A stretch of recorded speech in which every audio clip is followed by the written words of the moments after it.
ரசூலுல்லாஹ் சொன்னாங்க, உங்களில் யார் வயசில் பெரியவங்களோ அவங்களில் நீங்கள் மரியாதை கொடுப்பதிலிருந்து உங்கள் காரியங்கள் அனைத்திலும் அவர்களை முன்னிலைப்படுத்துவதிலிருந்து அல்லாஹ் உங்களுக்கு பரக்கத்தை தருவான். வாப்பாக்கு வயசாயிடுச்சு, வீட்டில் மூத்தவங்க தான் இருந்தாலும் இந்த விஷயங்கள்லாம் அவங்களுக்கு அந்த அளவுக்கு பிடிபடாது. அதனால சொல்லிக்கலாம், எல்லாம் முடிஞ்சு கடைசியில சொல்லிக்கலாம் என்பதல்ல. ஒரு கட்டத்தில் அவரும் வாலிபம், குழந்தை பேரு, தொழில், வியாபாரம் என்று எல்லாவற்றையும் கடந்துதான் வந்திருக்கிறார். இப்பொழுது அவருக்கு வயதான நிலை, வயோதிகம். அதனாலே அவரை ஒதுக்கி வைக்குதல், தள்ளி வைக்குதல் என்பதெல்லாம் இல்லை.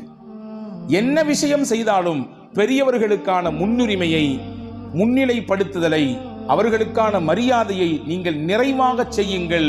இதன் ஊடாக அல்லாஹ் உங்களுக்கு பரக்கத்தை தருவான்.